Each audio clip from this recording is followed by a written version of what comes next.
Hello, Audioholics. This is Logan, and welcome to Audioholics Unite. Today, I am very excited to cover BOC's newest album. Oh. The newest Brew album. Oyster cold. The album is called The Symbol Remains, and as we all know, by the way, BOC stands for Block of Cheese. Their big hits are Don't Fear the Cheddar and Mozzarella. Don't fear the Reaper. I said don't fear the cheddar. You ruined the joke, Tyler. My joke's better. No, it doesn't even make sense. Exactly. I made like an actual joke. You're just saying no, nonsense. your joke. Mine is stupid humor. Yours is like pretend stupid humor. You think it's stupid, but in reality, it's too smart to be stupid. Stupid humor. No, it's so stupid that it wraps back around to being smart, and then wraps right back around from being smart back to being stupid. It works on like every single level. Romany Revels. Ruh-roh, Raggy. Yeah, so I guess we should be upfront. We both listened to this album already. There's a song on it called Florida Man, and it's the best damn thing ever. It's amazing. Yes. It's Blue Oyster Cult's scariest song. Yeah. We had to cover this. We had to cover. It's such a big album. Yeah, and like we've already like expressed ad nauseum how big of fans of Blue Oyster Cult we are. So I mean, if we didn't cover this album, I think the universe would implode. And it's a good record, guys. We'll take you through it on the listen, but I'm telling you, it's good. He's listened to it about maybe 5 times. I've listened to it once, and I can already say that nonstop. I listened to it actually with my girlfriend. I was at her place over the weekend, and it is definitely Logan's girlfriend approved. My bitch loves it, and therefore it's a 10 out of 10. No, like, okay, like, so, like, she's, like, into music. I mean, like, she's into, like, you know, all different kinds of music, you know, pop, I guess, Have like, you ever met someone who wasn't into music? Huh? Have you ever met someone who wasn't into music? That just, I don't like music, man. It's not my thing. You know what? I don't listen to music. You know what? Actually, I have. I've met people like that. What? It surprised me too. Oh, I mean, there's people who don't really. I mean, like, I don't know if I've ever met anybody who hates music, but I mean, like, I know people who just don't really listen to it.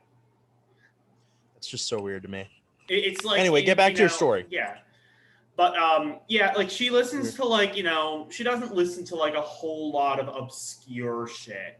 I mean, she does. She listens to like Nickelback. Yeah, Nickelback, you know, pop, rock, you know what I mean. Panic at the Disco. Yeah.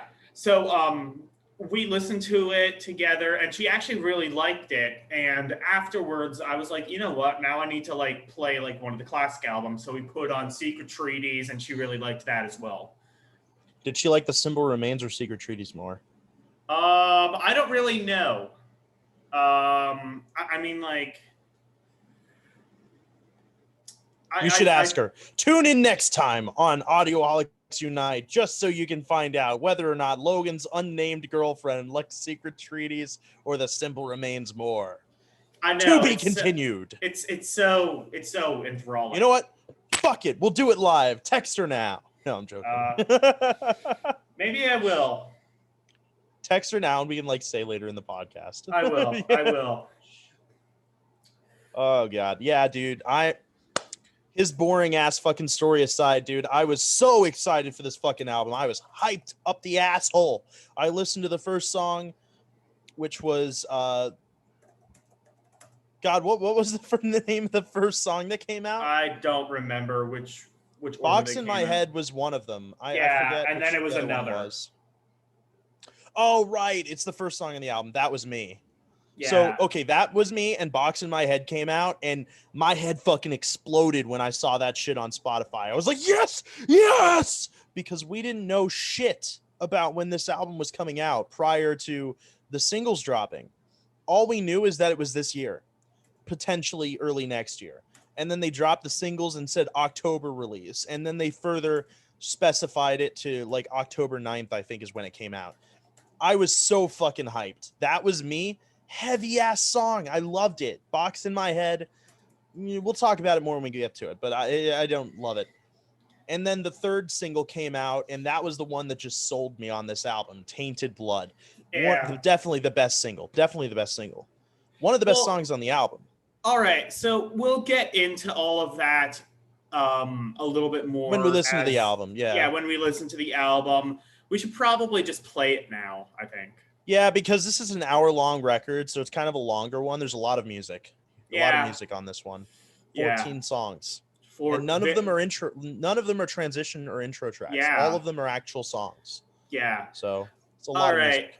Well, as always, the link will be in the description. I highly recommend listening to it for the best possible way of experiencing this podcast.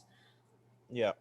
Yeah, what he said. All right. Let me, I just realized I don't have Spotify open. That would probably help.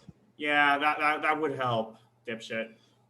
Yeah. So you want to take a second and tell them what you thought of the singles before the album while I go ahead and set that up? I didn't really like either of the first two singles. I didn't like That Was Me, and I still really don't. Maybe I'll change my opinion. Really? It's such a good song, though. I don't really care for it that much. To me, it always just kind of felt like generic. Box in My Head, I think I liked even less. And then it wasn't until Tainted Blood, which was the third single, when I really kind of started to really appreciate. I was like, holy shit, this has blown me away. And indeed, that's like one of my favorite songs on the album still. And there's some other really good songs on the album too that we'll get to. Shit like The Alchemist. Alchemist, yeah, I would that's say probably is the best song. I would say The Alchemist is my favorite song. Would you agree?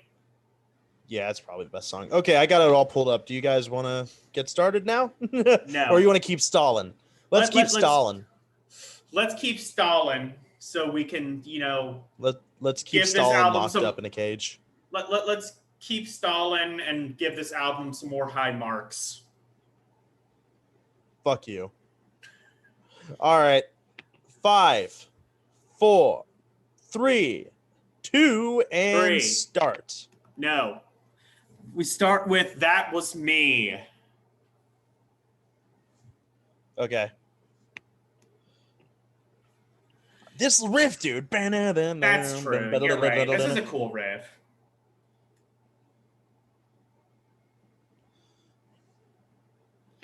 Yeah, this song sorry, go ahead. Oh, no, I was just going to say, this album has a ton of variety, first and foremost, it does. Is what I will say. Probably their most diverse album ever, really. Yeah. So, this song reminds me a lot of, like, Career of Evil and I Am the One You Warned Me Of. Me too. And, like, a lot of those intro tracks. Yeah. Specifically Career of Evil is the one it reminds me most of. I think like what turned me off of this originally was kind of the weaker vocal performance, and like that's true of the whole album. Yeah, that's how.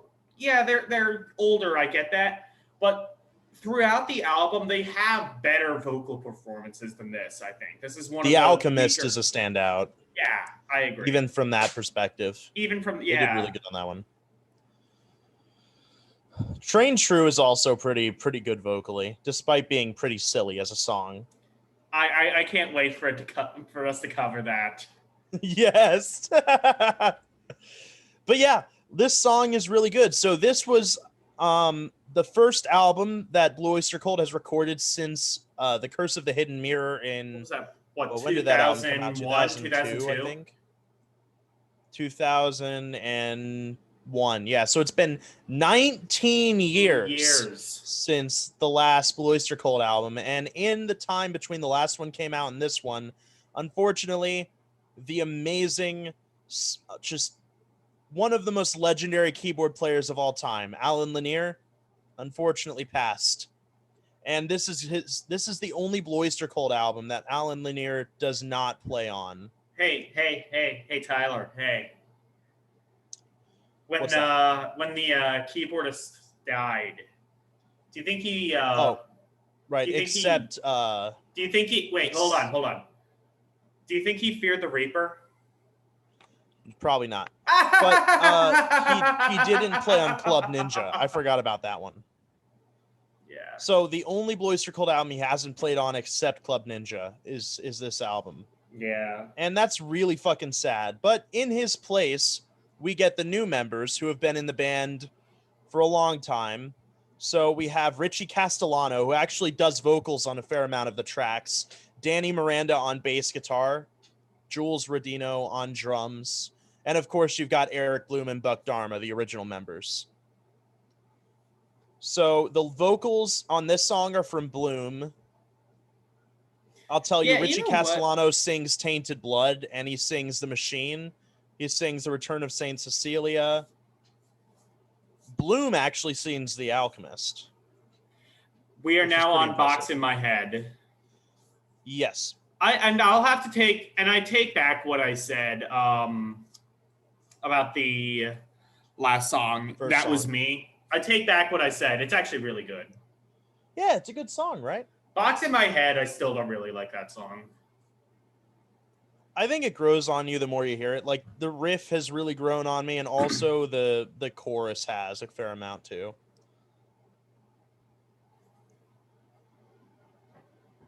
Like, this is just very BOC sounding song, you know? Yeah. I mean, and that's probably its biggest issue. Look, if you're a fan of BOC, you already know this album is good. Like a diehard fan of BOC. Because, like, ever since this album came out about a week ago, my apologies, were kind of late to the party. But ever since this album came out about a week ago, BOC fans have just been jerking it off. And there's a good reason for that. And that's because it's really fucking good. It's exactly what you could possibly want from a BOC album. And if it really is true that this is their last album, which I think it probably is, then this is one hell of a note to end off on. I agree. This is just a fantastic. See, like, the chorus has kind of grown on me a lot. Yeah. It mostly like the melody, like yeah. I still think this is one of the weaker songs on the album. It is, but it's grown on me a bit. I don't dislike it. I wouldn't pick it over most songs on this album, but I don't dislike it. I did when it first came out. I thought it was kind of stupid. Like, the lyrics were really dumb. There's a box in my head, and inside is a box. And in that box, there's another box within. And there's a box in the box, and a box in the box, and a box in the box. You know what that reminds me of? That reminds me of, like, what is it? It was like, what, a mirror is a parallel dimension or some... Yes, yeah. It was like that one song. I can't remember what it was. I think it's literally from the song Mirrors. Yeah, I believe it is. But we actually did a wrong opinion on Blue Oyster Cult. We're going to redo it, though. Yeah, we're going to redo it because I don't think either one of us are particularly proud of how it turned out. So long. That's my issue. It was kind of long and drawn out and just a lot of air. I mean, yeah, like wrong opinions are pretty drawn out anyway, but I think this one just kind of reached into the realms of just rambly and boring. Not that our videos don't anyways, but there's a box in my head, and inside is a box. It's kind of catchy. I think I'm actually a little behind you because my Spotify took a second to start it. Yeah. You know what? Yeah, I'm kind of starting to like this song now just for, like, the absolute absurdity of it. There's a box in my head, and within that box is a box, and within that box is another box. What is this song even about? That's what I want to know. It's about boxes. It's about nothing. It's about fucking boxes. In your head. Yes. A box is in your head. Oh, I think I realize what it is. It's about like those people who have walls in their heads, like keeping people out. Yeah. And we are on Tainted Blood. This is an amazing ass song. This song is amazing. Richie Castellano on vocals. Again, holy shit, this guy can sing. I can't wait I can't wait for like the chorus. The chorus fucking makes this song. It does. I mean, the whole song is great, but the chorus Yeah. is mwah. Tell me this shit wouldn't have been a hit in the 80s. Oh, it definitely would have.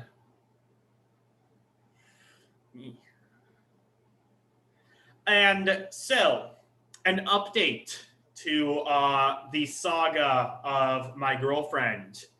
She responded and she said I think I liked the newer one. She liked the newer one more. Okay. Yeah. So like I didn't when I asked her, I didn't like actually give her the names of the albums because I didn't think she would remember that. Right.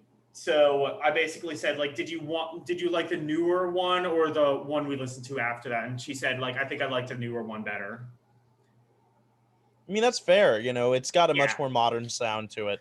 Yeah. And that's one of the greatest things about this album. It sounds modern, but it also sounds like a Blue Oyster Cult album. And like I'm thinking back to like Secret Treaties, like I listened to that when I listened to that album, I definitely liked songs off of it, but I don't know if I thought it was as consistently good as I do now.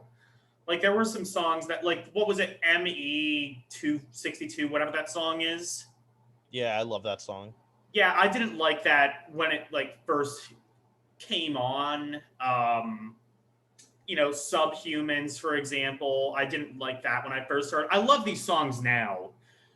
But like I think when I first heard, like when Tyler first made me listen to the album, I didn't really care for it. Which, yeah, for those who follow the show, and you know, I'm like the classic rock guy.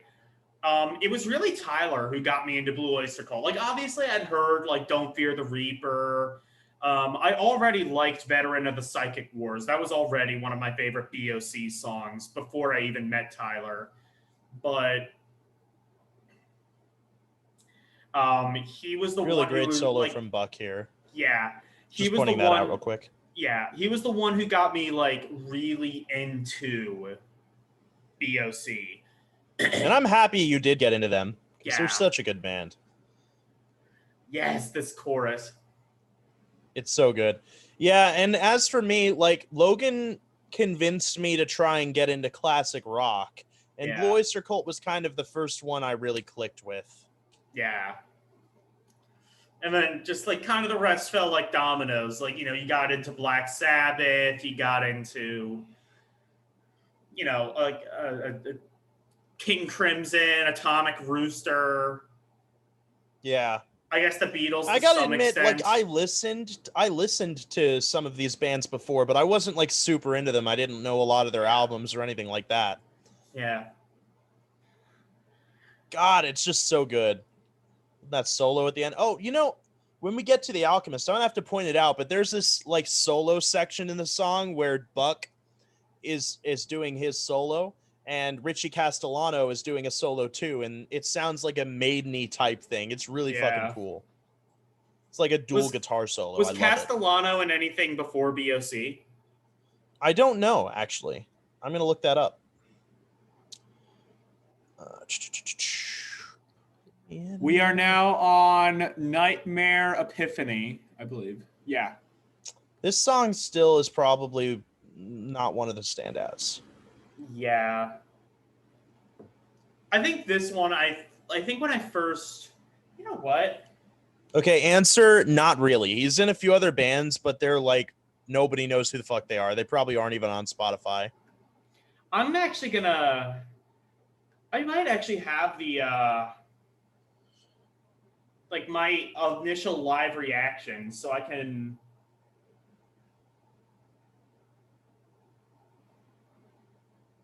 It's not like it's a bad song or anything. I just think the chorus is a little weak compared to a lot of the other songs on this album. It's very it's still a great song though. I would say there's not a single song on this album that isn't at least good. Today's what, the 15th? All right. So I need to go back to, I think I listened to it on Saturday. I'm going back in our text chat so I can. It might be quicker to just search one of the song names. That's a good point. Yeah.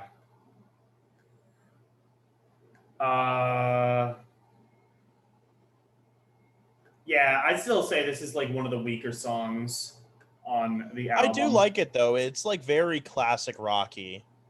Yeah. Especially the chorus. It reminds me of Little B. Richie type stuff.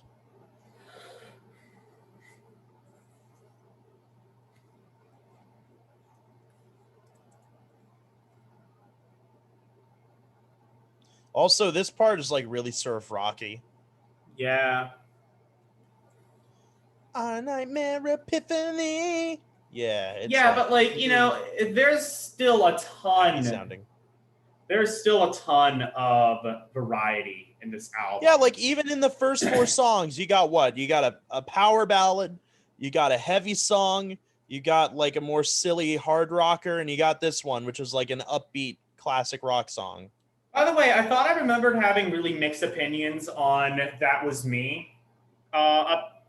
According to when I first listened to this album, I already thought it was really good.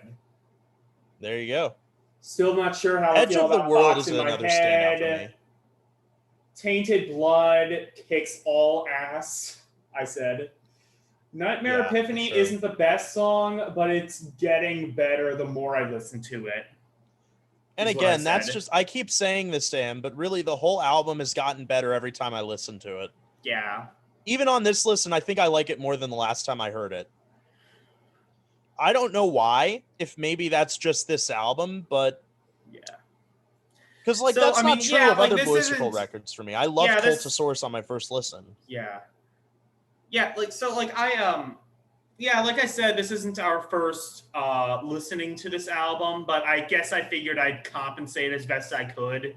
I pulled up the actual conversations because I live texted him while I was listening to this album, and I have that conversation pulled up right now, so that's what I'm reading. This is definitely interesting. I think it's sort of, it has kind of a black and white album feel to it. A lot of these songs do. Oh, yeah. I would say this, it's, if I could describe this album in one way, it would be, it's a time capsule. It's sort of like a greatest hits of Blue Oyster Cult, but with all new material.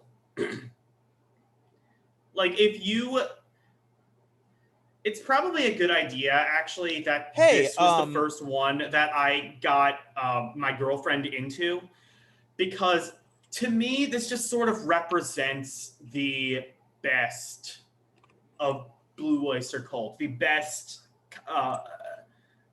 kind of the best of their entire era. I agree. So, some of the lyrics on this album were written by a guy named John Shirley, who is a fantasy, science fiction, and dark street fiction writer. Was that the guy from the 80s albums? No, that was Moorcock. I think he's not dead, I don't think, but he didn't contribute. Okay. No, but he wrote Nightmare Epiphany, and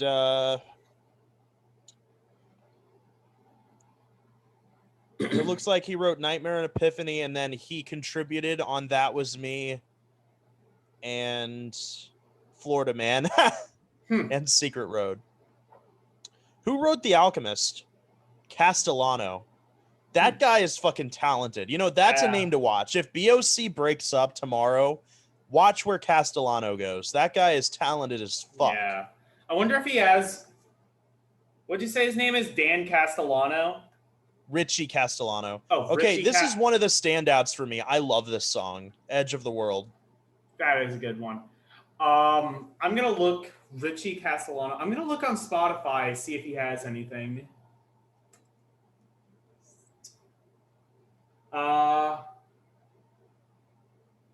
Answer.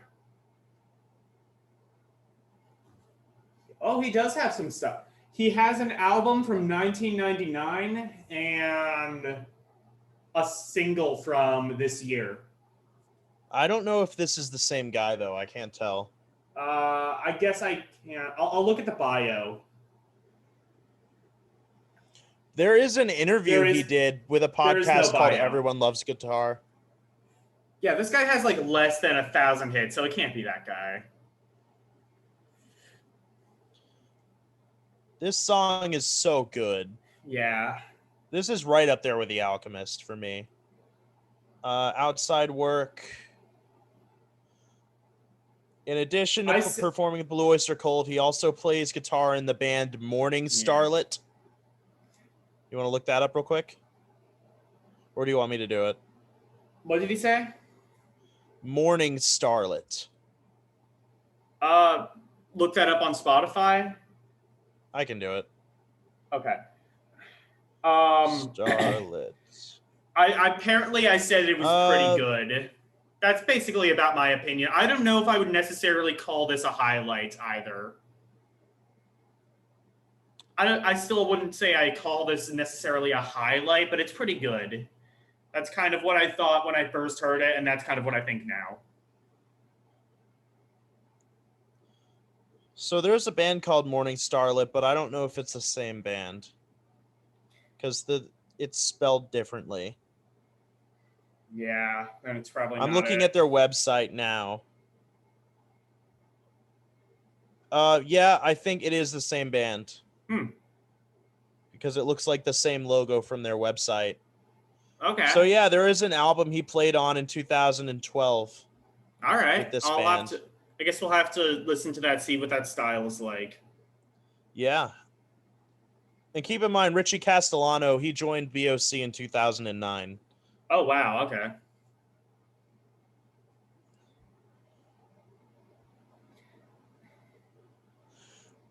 Yeah, I'm actually liking Morning this song Starlet less is the brainchild of Richie Castellano, who serves as the band's guitarist and primary composer.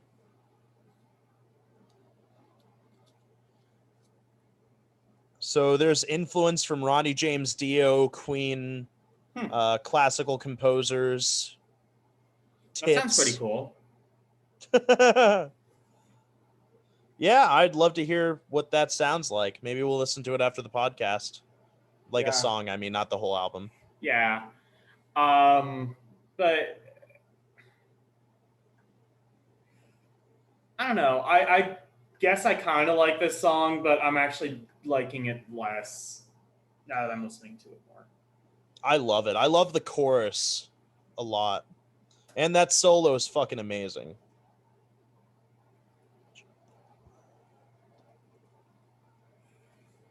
Tell me this chorus is not catchy as hell.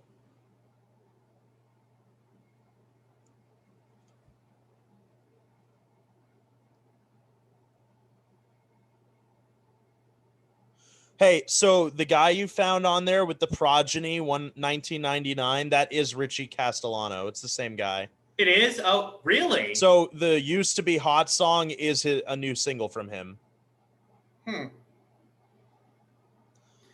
Like, that's so weird that, like, I wouldn't expect him to get the same views as Blue Oyster Cult, but I would expect him to get more than less than 1,000 hits per song. Well, up to this point, he was just a touring member. I mean, I wouldn't be surprised if nobody knew about him. I guess outside of like hardcore BOC fans. That's true. Maybe a month after this album has come out, that'll be updated and he'll get a few more hits. If he really is as good as people are saying he is on his own. Oh yeah. Oh, this is the fucking weird one with the iPhone ringtone. Yeah, this song is kind of a boomer anthem. It's about like how people are obsessed with their phones. Yeah.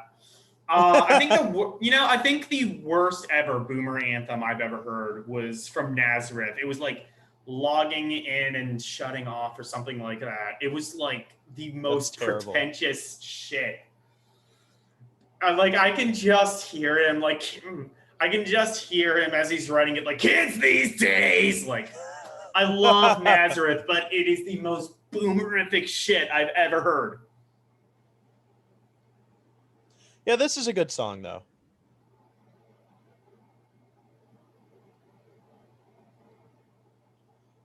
I think Castellano might be singing this song too.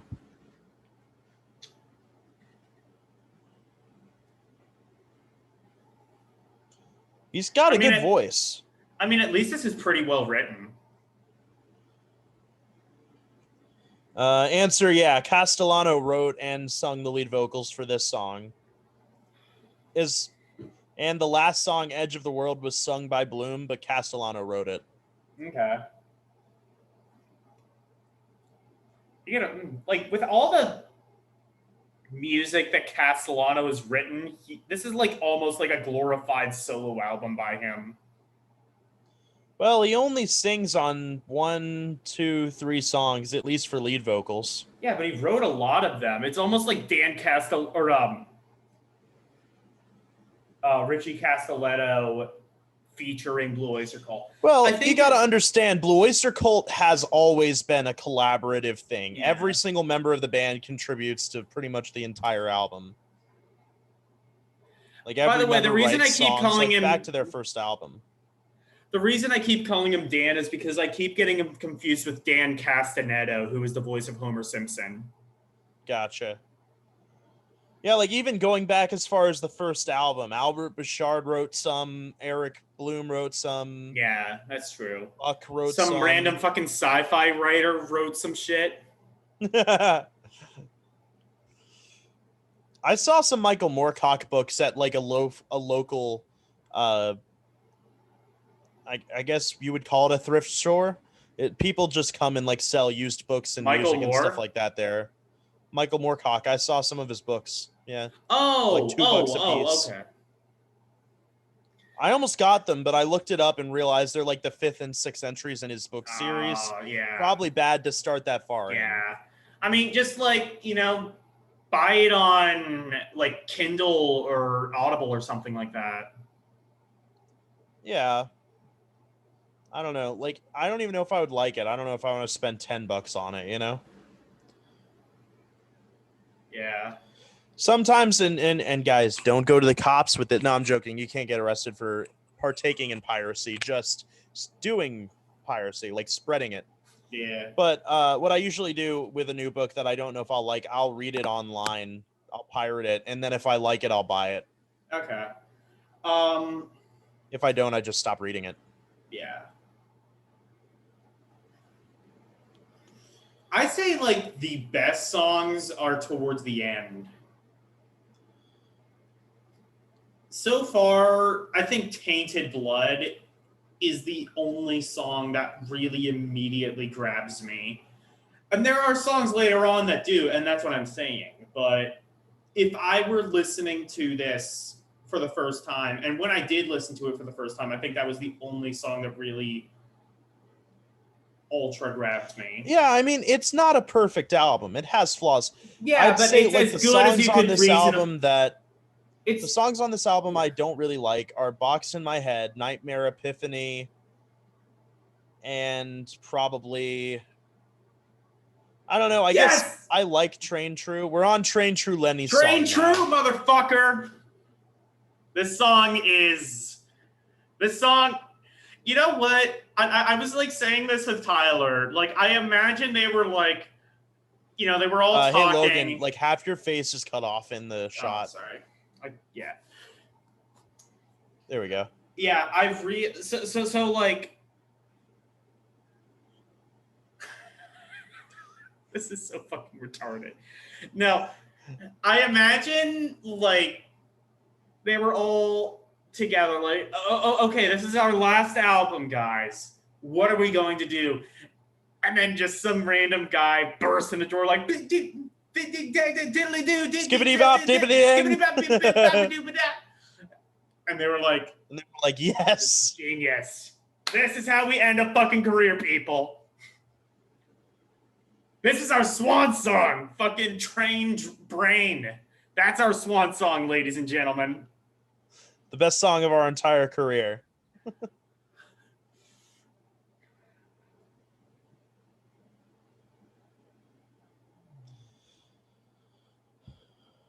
I mean, genuinely though, this is a pretty good song.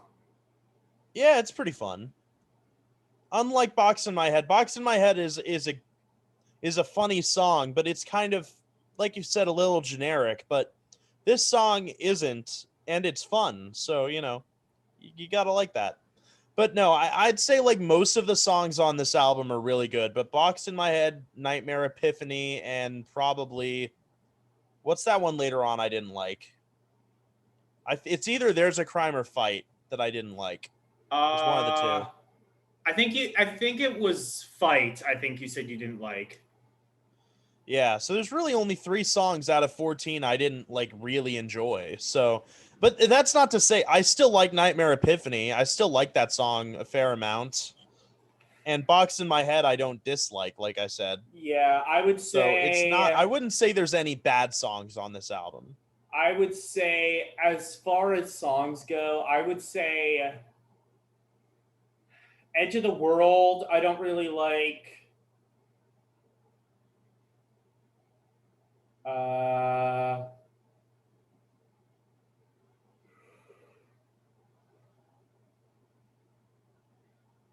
don't know. I'll have to. I'm pretty sure Fight was good. I'm pretty sure the last 2 songs were pretty good, but I'll have to listen to that again. I think so far Nightmare Epiphany is the only song I don't really love. Or not, I'm sorry, not which one was it? I need to go back. Edge of the World.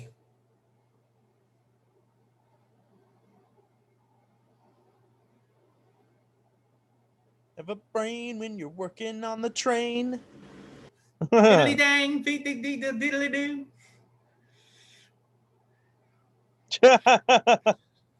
See, Guns N' Roses' only criteria for calling a place paradise is women are attractive and the grass color is normal.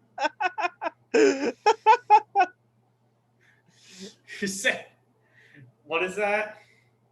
It's a tweet. Yes. I'll have to. Yeah, you can see that Blue Oyster Cult is at the age where they've just lost the ability to give any and all fucks. Oh, yes. Saint Cecilia is. Yeah, that one's amazing. And I think I said that too. Is that where we're on now? The Return of Saint Yeah. Cecilia? Okay. Yeah. So, guys, I got to tell you this story. So, this song was written by Castellano, and it's sung by Castellano. Yeah. Oh yeah, Richard Meltzer helped write this album too. He's a rock critic. I think he's helped with a few of Blue Oyster Cult's songs: "Burning for You," "Stairway to the Stars," "Harvester of Eyes," "Lips in the Hills," a few of them. But this is the one he worked on this album. He did it with Castellano. Anyway, the interesting part of this song, this is a sequel song to a song off of Blue Oyster Cult's true first album when they were under the name the Stalk Forest Group, which was called Saint Cecilia. Oh yeah, that's right. You did tell me that. I need to listen. I didn't listen to that album yet. Yeah, it's called Saint Cecilia the Electro Recordings by Stalk Forest Group. And basically the story goes like this. So before Blue Oyster Cult was called Blue Oyster Cult, they were called the Stalk Forest Group. They recorded 2 albums under that name, but the studio basically shelved both of them. And eventually Blue Oyster Cult decided to change their name to Blue Oyster Cult because they sucked at a bar and they didn't want that reputation following them around, so they just changed their name. Yeah, that's what you do in the olden days, you know. Yeah. You perform like shit in a live show and you just switch your name. Yep. And they chose Blue Oyster Cult because Sandy Pearlman's epic poems about Imaginos lore, the Blue Oyster Cult is a Yeah. huge aspect of that. So that's where they got that name from. But And speaking of which, this is not the last, well, kind of. This is technically not the last we are seeing of Blue Oyster Cult related music. I guess either this year, maybe next year, because what was his name? Albert Bouchard? Am I wrong? oh yes. Before you get into that, let me finish what I was saying Yeah. about Saint Cecilia. So what this is on Spotify is Saint Cecilia, the electro recordings. To my understanding, it's basically from those two albums that they recorded, it's like the tracks that they could salvage. Okay. And then they put it on an album and released it. So yeah, that's kind of where it comes from. And this was stuff they recorded before Eric Bloom was in the band. Buck was already in the band. I think Albert Bouchard might have already been in the band, but not Joe Bouchard, who is the bass player. Oh, Bouchard, I think that's Albert right. was the drummer. Okay, so speaking of Albert Bouchard, what Logan was talking about. So if you watched our Wrong Opinion video, you would know about Imaginos, but I'm just going to operate under the assumption you have no idea what that is. So there's an album Blue Oyster Cult has called Imaginos, and it was originally supposed to be a solo album by Albert Bouchard, who is the drummer of Blue Oyster Cult for most of their career. He was really passionate about the Imaginos lore, and so he wanted to do a concept album. Specifically, it was supposed to be a trio of them, 3 concept albums about the Imaginos lore. Well, somewhere along the way, the studio basically fucked him. They basically combined all of his songs into one album and said, you're going to release this as a Blue Oyster Cult album. We're bringing in Buck, we're bringing in Eric, and that's what you're going to do. And that's basically what happened. So they completely fucked over the album. These songs were written to be in 3 separate albums, but they were all like compiled into one. And like there's contributions from crazy names on this album. Satriani, like I think, is on that album, Satriani. right? Yeah, somewhere Satriani is playing. You know, it's We are on Stand and Stand Fight and now. Fight. This is a great song. Yeah, so a bunch of people collaborated because again, this was supposed to be a solo album. Well, it got fucked, and this is like tragic Blue Oyster Cult history at this point. Well, Albert Bouchard has recently been teasing about a Reimaginos album, and basically what he's going to do is he's going to re-release Imaginos the way it was originally intended. So he's released a single called Black Telescope, and it's really good. So, like, I don't know if he's going to do like a trio of albums or anything. Yeah, I was gonna say, is this gonna be a trio of albums, or is this gonna be one really long album? It may not even be that. Like, he may just do the first of the 3 albums, or maybe he'll like find a way to do the concept in one album. I don't know, but supposedly this is supposed to be the way Imaginos was originally intended. So yeah, take a listen. Black Telescopes. There's a video out for it now, I believe. Really, really good song. Yeah, especially this is a really great song too. I don't know if the whole like stand up, fight the power thing works that great in the year 2020, because like people are actually starting to listen to that and burning shit down. But you know, it's still a great song. This would be so. I think this is the point I even made in the notes. This would be so amazing live. This song specifically. Yeah, I agree. And they're still touring, by the way. Blue Oyster Cult's actually coming down near here this month. Really? How? Are they doing like socially distanced? They're doing like concerts? a winery. Okay. You know, they're playing that's at like a something winery. I don't understand. Is like we can get TV shows and theaters and things like that opened, but concerts are still a no-go. Like, you can socially distance concerts. You can test people as they go in. We know this works. Why can't we? Maybe my guess is they just don't want to invest money in the tour just in case the virus gets worse again. Yeah, pretty much. That's maybe my guess. Yeah, and people in the industry are saying we're probably not going to get back to normal concert-wise until 2021, maybe even 2022. Yeah. That would suck. I wouldn't even be surprised if it was later than that. Ugh. Suck. But yeah, this song's fucking amazing. Amazing guitar solo. You know, Yes. Buck Dharma, one of the best. Mm-hmm. For sure. Mm-hmm. One of the best guitar players around. And very underrated. People do not appreciate Buck Dharma enough. That said, Castellano's holding his own. That's what I'm saying, dude. This kid has talent. Well, I guess I shouldn't say kid. It's almost like this guy's been in here 11 years. He's 40 years old, so hardly a kid. Yeah. But I mean, he's a kid compared to these fucking dinosaurs in Blue Oyster Cult. Exactly.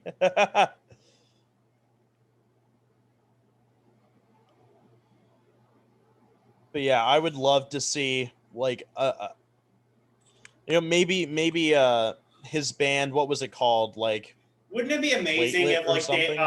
if like Richie Castelletto, if he was actually like Buck Dharma's son, and just Buck Dharma impregnated some screaming Dizbuster, and boop, Richie came out. Morning Starlet. I really hope, like, if Morning Starlet is as good as this album is, yeah, I hope that shit takes off. It deserves to, if it's that good. I told Tyler that Brooke. Oh, whatever. It's not worth it. I told Tyler that Brooke likes this album, and Brooke is his girlfriend. Yeah, and his fiance basically said she can be my friend now. It's funny because, like, she hasn't heard this album yet. And she doesn't like the single. Yeah. We're now on Florida Man. I love this song. It's so amazing. Yeah. I'm just happy they made it. Yes.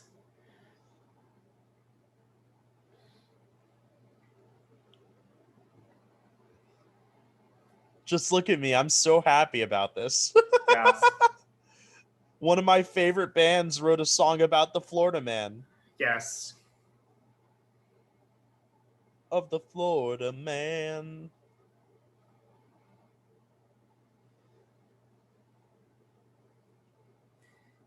I mean, I know you're shitting on the vocals, but that's pretty cool vocal. Yeah. There's a town hall tonight. So I guess Donald Trump isn't doing a debate with Biden. So they're doing separate town halls, and I think I think that's happening as we're recording. So. Oh, really? Yeah, I don't know if I want to watch that. I kind of do. I feel like a town hall would be better because, at least with Joe Biden, we might actually be able to hear maybe some more policy. Yeah, but I don't see any point in watching that live. Better just look at like a highlights reel. I guess, yeah, good point. Good point. It's not like a WWE SmackDown we had in like the first debate where like. Seriously. Yeah. But they're still on track to do the third one, though. I hope that one happens. Are they? Yeah. I didn't hear that. I don't know if that's going to happen. This one they canceled because Trump is still at risk for COVID. So they basically said they were going to do virtual or not at all, and Trump said no. Yeah, they were going to do it virtually, but Trump was just afraid that. Which honestly, like when I first heard the idea of virtual debate, that was the first thing I thought of was like, yes, they can mute Trump so we can actually have a productive. The fucker. and honestly, like, I don't care if you're a Trump supporter or not. I think even most Trump supporters agree at this point that debate could have been better on Trump's end. Yeah, my mother's a huge Trump supporter, and even she agrees he performed like shit. But no, right across the hall from me, there's this dude with like a huge Trump sign, and I just want to. I'm a Biden supporter, obviously. And I just want to get like a giant ass Biden sign just so I can do some warfare. Yes. does he have it like on his wall or something? No, on his door. On his He has like door. a giant sign on it. What a tool. Yeah. Yeah, it's the same thing. Those people who are like, I have to support Trump, so I'm putting a giant sign on my front lawn. Oh, I mean, Listen, that's not Kevin. exclusive to the Trump campaign. That's with every Oh, I know. What I'm saying is nobody cares if you support Trump. Nobody cares if you support Biden. What do you think you're doing by putting a sign on your property? You think somebody walking by is going to go, "Oh my God, look, a Biden supporter. That makes me want to support Biden." No, fuck off. I would There's not be no point. surprised if my parents have a Biden sign outside their house. I'm just saying there's no point. Oh, I'm showing pride. Pride? This isn't a fucking sports team, you Yeah, dipshit. I mean, it kind of is. It's kind of like the same mentality. Like, if you're a Patriots fan, you put out a Patriots banner, when they go to the Super Bowl.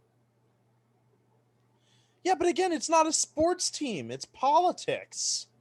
I mean, that's kind of how politics is sort of run in this country. And we are on. It's the Alchemist. Hey, we're on the Alchemist. Yeah. Best song on the album. I just think, honestly, I think sports pride is stupid too. Like, I'm so proud I was born in Washington, so honestly, I just Washington think like State. No, it's kind of like the whole like, and then you kind of get into like just patriotism in general. It's like, oh, I was born on this plot of dirt, so therefore I have pride in my country. Like, no, you don't have control over that. Exactly. I don't think you should have pride over anything that you were born into or that you had at birth. Exactly. That includes gender, it includes race, it includes country, everything. I will say this though, whenever I see like Pennsylvania, whenever I see something like having to do with Pennsylvania, I do get that feeling of like, yes, someone's repping for me. Like, even though it doesn't really matter in the long run, I still get that feeling. Yeah, I mean, it's nice sometimes. Like, Hailstorm is from Pennsylvania. Like, exactly. Oh, yeah, we finally have a band that's from Pennsylvania. Yeah. That's just cool. That was fun. By the way, this song is so fucking heavy. That's doomy as fuck. Yeah, exactly. Well, when we went to Sonic Temple and we got Hailstorm's autograph, there was a meet and greet, and I was like, hey, my brother was there. He was, this is so retarded. Like, my brother was in one of your music videos before you were famous. Do you know where so-and-so is? And they were like, yeah, we shot the fucking video. Like, that was pretty funny. Yeah. Like, you could I'm pretty sure they thought we were gay. Yeah, nah, he was just done with our shit, I think. But he got a CD signed, I got a vinyl signed. I got mine was Vicious. I don't know what CD you got. The one with Mrs. Hyde on it. Okay. I think it's called like In the Wilderness or something like that. This song is so fucking good. I'm not even that big of a fan of Hailstorm. I just like the Vicious album, I think. And also my vinyl copy was kind of cool because it was blue vinyl and spun at a 45 RPM. That's pretty much the only reason I took your VNYL albums. Because they're cool. One of them is like, it's not a saw blade, but it's kind of like that idea. Yeah. By the way, I'm not doing any more VNYLs for anybody who cares. Yeah, he unsubscribed. And honestly, I would have too, because they stopped sending anything we cared about. So well, yeah, and also I just don't live I don't live at my parents' place anymore, and that's where they were being sent, and I don't have a record player in my dorm. I don't really feel like doing that because okay, here's like the maideny part I was talking about earlier, where they're both performing different solos at the same time. Yeah. Like, listen, it's fucking cool as hell. Yeah, this is so Maiden. Afraid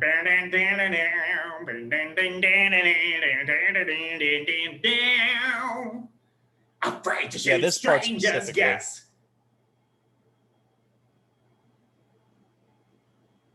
I love how this is mixed too. Yeah. Like This Buck is such a playing on good the album. left and Castellano's playing on the right. I think this was a song that convinced me. I was about to give it an S rating, and this just reaffirmed, like, now I'm definitely giving it an S rating. If whenever we do our wrong opinion again on Blue Oyster Cult, this is definitely going in S tier. If not S, at least A for me. I think for me it would be an S. Like It might be for me too, but even the weaker songs, I think at least it's good that they are there because they just add to the variety. yeah, I agree. I just don't want to make that judgment call yet. Yeah. That's pretty much what it comes down to. Because if I say I'm going to put it in S rank, then I have to, like, explain why I changed my mind in the video if I do. Fair enough.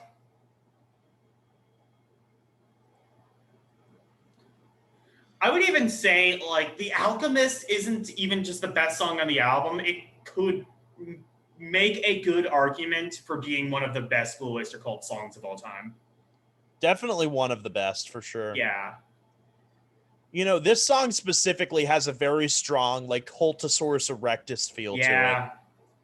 Like, Lips in the Hill, The Unknown Tongue, like, all those songs specifically, this sounds a lot like them. Saint Cecilia, like the Return to Saint Cecilia, that's just a love letter to the Black and White albums. Yeah. Through and through. Well, I guess pre-Black I just love this. Oh, and by the way, this song is about a Lovecraft story, so I love it even more. They ripped off Metallica. No, BOC was doing it first. Okay, they made a song about Lovecraft. See, what had happened was they went into the future, saw Metallica was doing Lovecraft, and they ripped it off before it came out.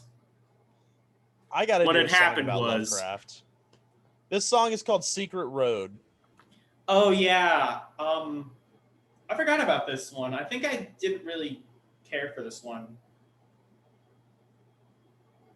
This song's kind of like in the same vein as like Nightmare Epiphany, Box in My Head, Return of Saint Cecilia, kind of like the Black and White albums. Yeah.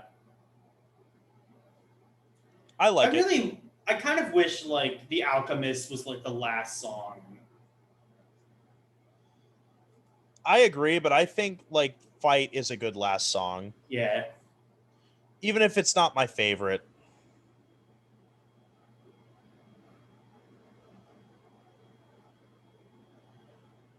Or maybe no, it's not Fight I didn't like. It was There's a Crime I don't like. I think I liked that one too, though. I found it to be too repetitive. Fight I really liked. I'll have to listen to it again, but I thought I remembered kind of liking that one. It's the next song. We're actually towards the end of the album already. Yeah. It's gone by so fast. Yeah, that's what I was going to say is this album is, I think, their longest album. I think it is too. You know, I say that with caution, though, because I think their last two albums were even relatively long. But I'll look. Keep saying what you're saying. I'll fact check. Yeah, that being said, this by no means drags. There is not a single point in this album where I wish that it was shorter, and that really does count as an accomplishment. If you can have an album that long and not have it drag. You know, I'm realizing I should probably get this on vinyl, or at least look and see how much it is. They're selling like blue vinyls of it. Ooh. Okay, so the answer is yes, this is their longest album. Yeah. Unless you count Cult Classics. Yeah. But that doesn't count because that's a re-recording and it's a greatest hits album. So it is their longest studio record at 61 minutes long.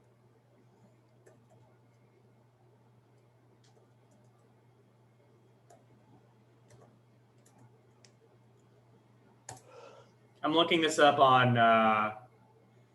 vinyl now. Blue Oyster Cult. The album art, by the way, I mean, yeah, it's just a logo, but as far as logo album arts go, this isn't too bad. It's pretty cool. I'm pretty sure this is, yeah, it's streaming. Vinyl is, wow, $30. I mean, fair enough. It's probably a double album, but still.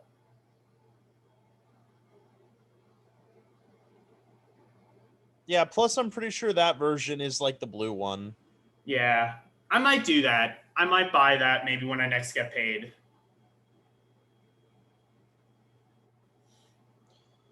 Man, I keep getting expenses every fucking week. Yeah. I'm like always broke now.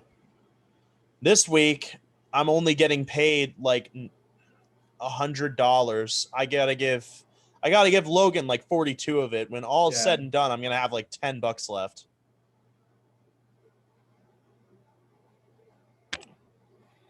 So, the other weird I thing would about just- this album is there's two What's up? album arts, I think. Not that I'm aware of. There's two covers, one that's black and white and one that's the one on Spotify. I'm only aware of the one that's the one on Spotify. I've never seen the other one that's in black and white. Is this it? Hold on. No, this might be a single, actually. 45th anniversary. Oh, Live in London Blu-ray. Never mind. Yeah, it's not the right album. Yeah, that's not it.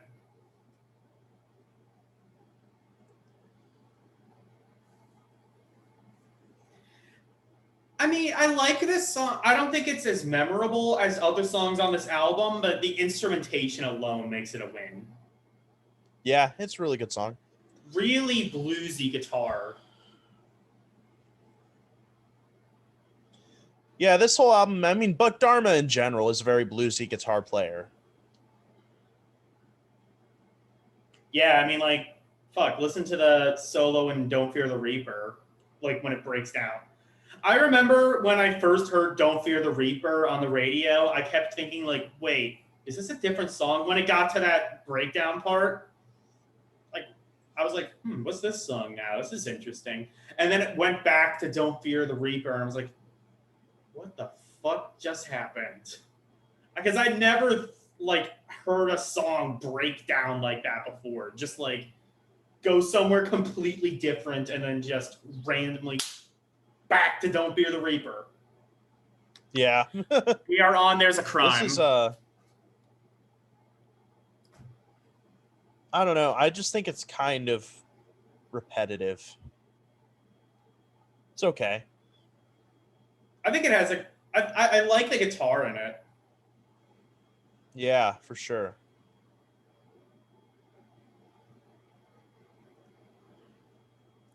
I mean, I guess like we both already heard the album. No, we'll save that for the last song. It's coming up.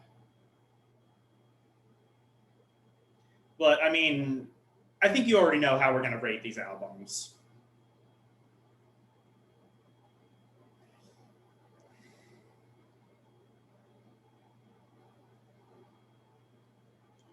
I'm thinking like a strong 9 out of 10.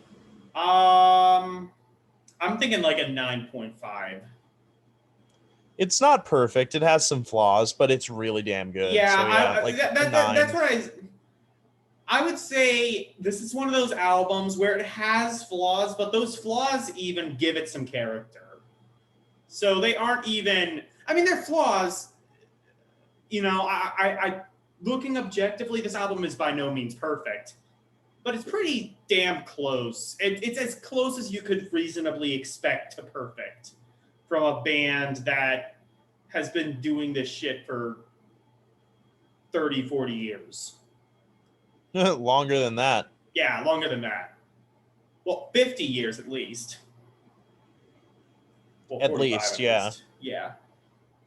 Their first album came out in Yeah, so it would be about 50 years. Yeah. Because that live in London was the 45th anniversary Blu-ray. I was just looking at that. So it had to be over 45 years old. It says they formed in 1967, so 53.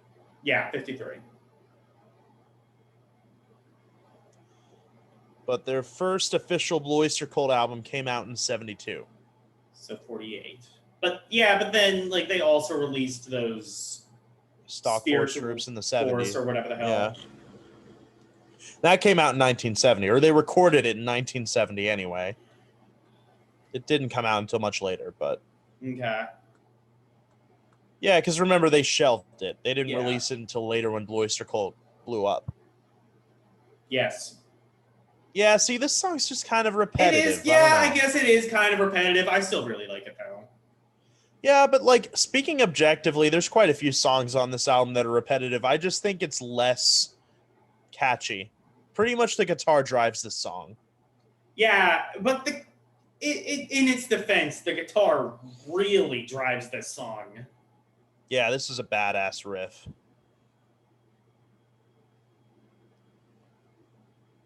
I'm so sad that this is probably going to be the last album we see from Blue Oyster Cult because honestly, I feel like if they put out another album, it'd be really good. Honestly, I think this is a good note to end on. Especially, it's a better note to end on than the other two albums that are out of print and, in my opinion, totally deserve to be out of print because they aren't that good. Yeah, but they have merit. We're on the last song now. Fight. That is a good song. I mean, do they have merit? Actually, no, I wouldn't even say that. I think they're just genuinely pretty terrible. No. Like, Heaven Forbidden, Curse of the Hidden Mirror aren't amazing albums, but they're not terrible. Like, at least a 6, if not a 7, for each of them. No, I don't remember what I gave them in the wrong opinion, but I don't know. I would give them an F, quite frankly, in hindsight. I don't think there's a single redeeming factor in either one of them. It's like this stupid, like, weird country rock, blues rock shit that maybe you need to go back and listen again. I maybe, but I didn't. There was not a single moment in any of those. No, there was like one song off of Curse of the Black Mirror, I think.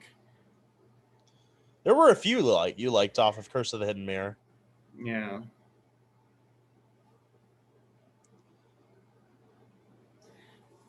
Yeah, you know what though? I don't know if this is necessarily that great of it. This kind of reminds me of like the Last Days of May or whatever that song was. Yeah, but that song is way fucking better. Yeah. I would say The Alchemist is still a better closer. This song literally ends with "Last one, turn out the light." Oh, fair enough. Yeah. You got that one. We win. You got me there. No, The Alchemist is a great song, though.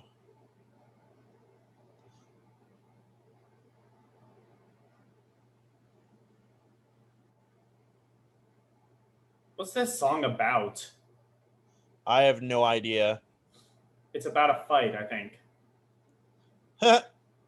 Or I guess no, a Blue lack Oyster thereof. Cult really likes to talk about tragedies like drug deals gone wrong and things like that. And this kind of feels like one of those songs.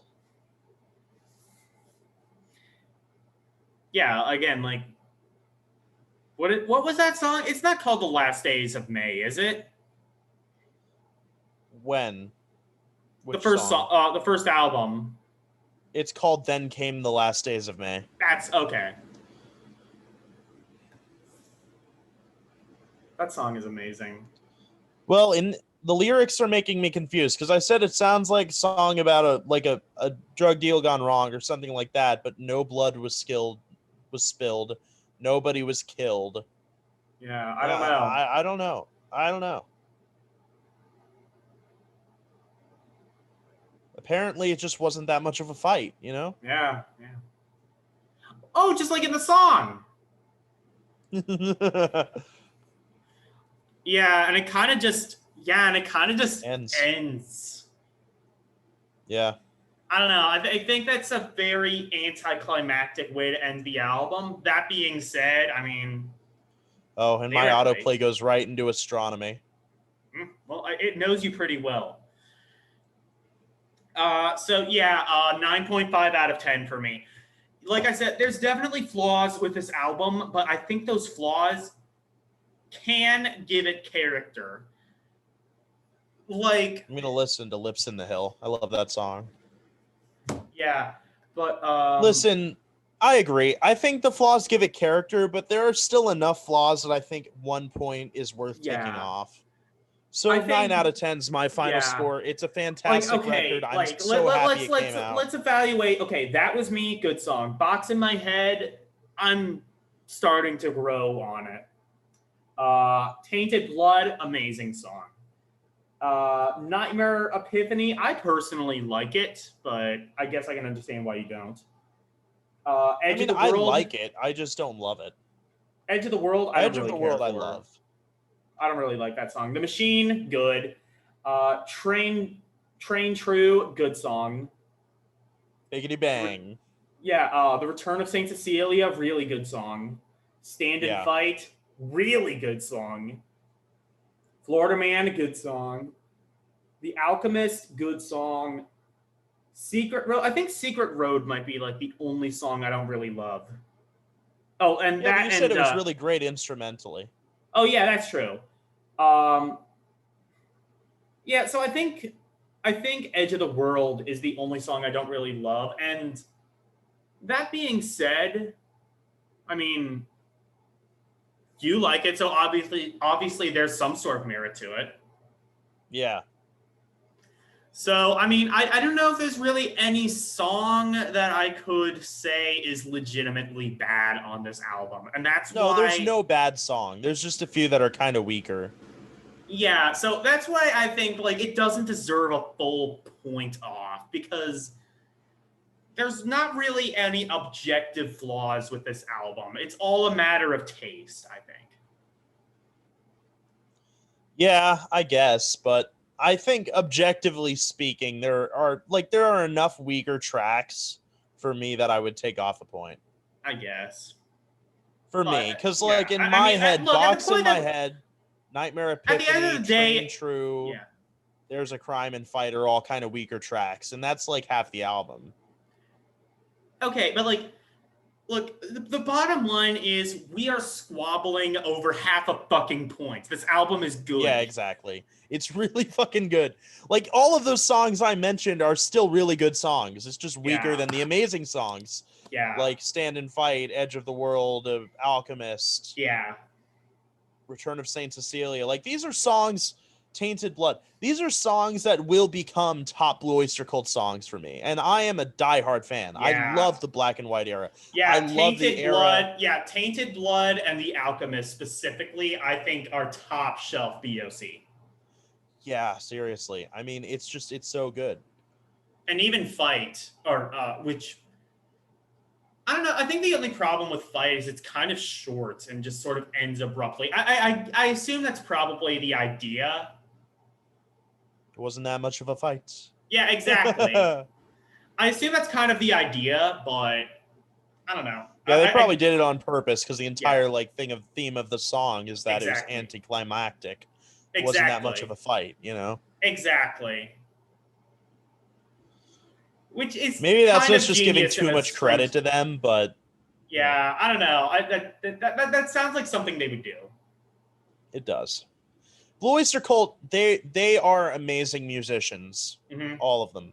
They always have been. And they never really took themselves all that seriously, which is another thing I admire about them. Yeah, like even in Secret Treaties, they had an entire song, Flaming Telepaths, that was just dedicated to telling people not to take Blue Oyster Cult seriously. It's all a joke. Yeah. That's literally what that entire song is just, hey, we don't take ourselves seriously, so you should. I mean, there's like with songs like She's as Beautiful as a Foot and Seven Screaming Dizbusters. How could you not take this band seriously? Yeah. And by the way, lyrics the like only a mirror is a album I portal have to on another vinyl. dimension. Huh? The only Blue Oyster Cult album I have on vinyl is Cultosaurus Erectus. Yeah. And that's a damn shame. No, you have On Your Feet or On Your Knees, right? Well, that's a live album. That doesn't count. Yeah, but I have On Your Feet or On Your Knees, Some Enchanted Evening, and Secret Treaties. I think that's it. I need Secret That's all I Treaties. got. That's probably my next one. Yeah. But I think the next album I'm gonna buy is one that we're gonna listen to on the podcast. Logan knows what it is. I'm not gonna announce Yeah. it here though. Yeah. But that's the next one I'm gonna buy because that album is gonna be great on vinyl. Did you ever give me that Phil Collins record back? No, I still have it. Okay. And I still have the what's the other one that you gave me? Uriah Heep. Oh, yeah. Because you left before I had a chance to give it back to you. Yeah. Maybe when I come over, like if I ever have time to go over and do the Or vinyl no, I think thing you that also wanted me to like do. have my. I think you also have my Revolver album as well. Oh shit! No, I returned Uriah Heep and I took Revolver. That's what it was. That's what it was. Yeah. All But right. yeah, you so, left before I could give it back. So Yeah. But all right. I think that's enough. yeah, we're done talking about it, so we can wrap it up. Yeah. Overall, it's a great album. You know, Great album. minor Hands nitpicks down. aside, you need to, especially if you're a fan of Blue Oyster Cult, even if you're just a fan of classic rock, listen to this fucking album. Especially if you're a fan of classic rock. Yeah. Because this is a true classic rock album. This is one of the this is, you know, you have bands like Ghost, which are inspired by classic rock. You have Greta Van Fleet, which just directly fucking rips it off. And then you have this albums like this, which are somewhere in the middle of those two. I'd say it's the most authentic classic rock you're going to get in the modern age. Yeah. So yeah, I hope you enjoyed the album as much as we did. If not, tell us in the comments. So without further ado, we bid you adieu. And bye, guys. Bye.